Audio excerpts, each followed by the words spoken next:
I think that one of the unspoken ingredients to contemporary failed relationships, drum roll, is texting. It's Okay. people are not talking. Okay. They are abbreviating. They're using emojis, and we have lost the art of conversation. For sure. How important is talking over texting, or is it interchangeable at this point? No, it's not interchangeable. It is the number one reasons why marriages are struggling. It's not that they're going through all these hard times. Our parents went through the same hard times. Yeah. It's the fact that they're not friends anymore. Woo! Not friends anymore. We're married, but we're single. Yes. Right? Like you sit down and you ask, what's on your wife's mind and heart right now? But I couldn't tell you, right? All we really talk about family business, Yeah. marital business, the status of the marriage, superficial things. But I can't tell you that we have a system or a ritual of connection. Happily married couples have rituals. They get to the point that, look, we can't wing friendship. We tried. Golly. Can't wing it. So and you hear it. Yes. I walk my wife to the car every morning with her coffee. When we come in, he comes and finds him, and we pray together. We kiss and we talk about the day. Before we go to bed, we pray. We go exercise together. We have a standing date night. Yeah. Couples are religious about that. Yeah. Well, they're religious about it because they know if we wing our friendship, we don't have the core of a marriage.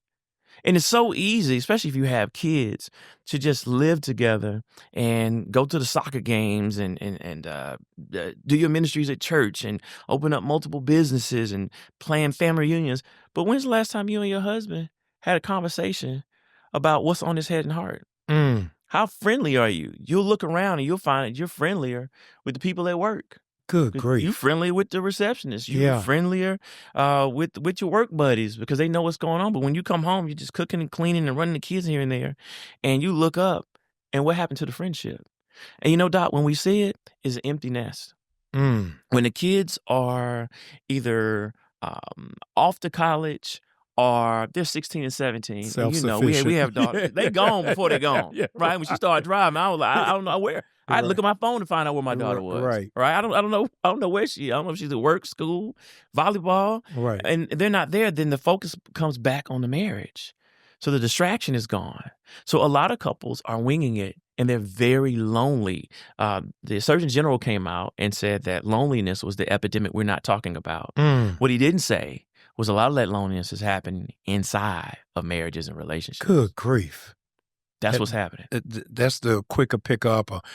My wife and I, we walk through restaurants, and we always check when we walk in a restaurant at the tables how many couples are on their phone. For sure. And not really engaged. So just like there is a date night, we have marked out what is the time that is a no Instagram, no text message, no TikTok model, because in many ways, social media is death row records. It is. Yeah. It's proven. So one of my pet peeves is in the car, right? Yeah. When we're in the car, I feel like it's our time. We're riding. I want to talk. My wife is on that phone. I'll be honest. For like 5 minutes, I don't even say anything, right? Which was a bad idea. I should just say up front. Because after a while, I'm like, so you just going to text all day? Right. We almost there. I thought we were on a date. And she was like, but do you want the babysitter paid? Do you want this? I was like, babe, just put the phone down and talk to me. Right. And as men, a lot of times, we won't admit that we're that insecure. I don't mean in a negative way. Like, I really want your attention. Yes. Like, why are we married if you're going to be in the group chat all talking day to everyone else but me? Wow. Right? And so our wives are hungry too. Yeah. Right? So you'll be on the phone, being admitted, your phone will ring at any point in time. When we step out, when we step back in, now we're tired. Right? But we stepped away from the conversation. Right. Come on, I'm not getting you in trouble, man. I'm not with you. But what I'm saying is that we need connection. It's like going to church, but you're not really feeling it. You wasted your time. Yeah. The praise and worship was singing, and pastor you were preaching, but I wasn't there. Yeah. I wasn't there. I didn't have connection. Oh, so powerful. what people need is connection. One of the things you see it in memes and in jokes is the whole phenomenon of people breaking into each other's phone. For sure. What happened to the invisible trust that you got to memorize somebody code. While they sleep, you got to do face face record. You looking over while they punching in. Right. How do you heal broken trust? Okay. Hear this, Dr. Tartt, from a previous relationship and you carrying it over.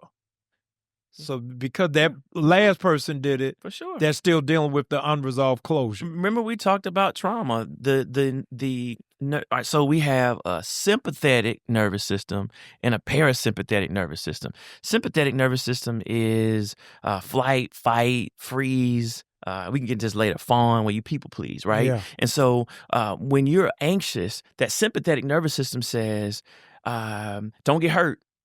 All right, don't get hurt. Remember how you felt last time, and sometimes it's subconscious. It just happens immediately. Yes. Right? And then you're saying, all right, well, let me do something to make myself feel better. All right? And so what a lot of people do, you're talking about sleuthing. Let me look through the phone to see if what I think I'm going to see is going to be there. Right? And so if nothing's there, for some people, that calms them down. Right. For some people, it heightens their anxiety.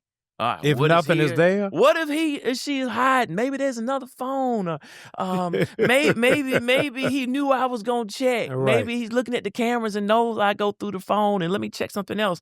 So if we're not healed, that nervous system is trying to protect us. That's all it's trying to do, right? Yeah. The way to heal from that is to be just open and honest, right? And then talk about what you need to feel relaxed. So couples have been through infidelity. That could be around money. That could be around other people. The first phase is transparency. All right. Let's sit and talk about how much transparency we're going to have so that you're not traumatized thinking about where I am, if I'm out of town. Let's talk about what transparency looks like. And that might look like call me, FaceTime. All right. And with couples, they might FaceTime 4 or 5 times. I know I call you the first time, but she might have been in the bathroom, right? Have you ever been traumatized? And we're talking about women, but it's men that go nuts, right? Go crazy, right? You know, you'd have known I was going to call. I told you I was going to call. And then you call back at 11 o'clock and I didn't sleep. I'm like, all right, just walk around the room for me. Like, oh my goodness, walking around the room. Call back at 12, all right? Maybe they were coming later. Maybe you knew I was going to do this. Right. There comes a point where they no longer need to do that because they're able to see that what they think is happening is not, and then their nervous system calms down. Couples don't talk about that. Yeah. They just get into this debate of, you don't need to go through my phone. You should just trust me.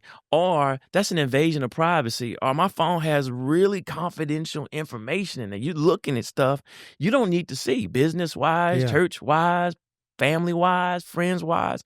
But if they're able to say, hey, let's have a small period to where we're able to be real with where we are. Radical acceptance. You know why I don't trust you, right? Yeah. And you know I'm traumatized. I don't want to feel this way. Who wants to call someone 4 or 5 times in the middle of the night? And you know how insecure that makes you feel? Let's talk about what I need and how long we need to do this so that we can reestablish trust so that when I think about what you're doing, I automatically think the best. No, that's beautiful. That's beautiful. I want to ask you, what would you say is the difference between being alone and being lonely? Ooh, okay. So there's this research. Dr. McDonald is his name. I can't remember his first name, and he talked about happy single people, which is never talked about, right? And so he said there's 4 categories. There's happily married, there's unhappily married, there's happily single, and there's unhappily single.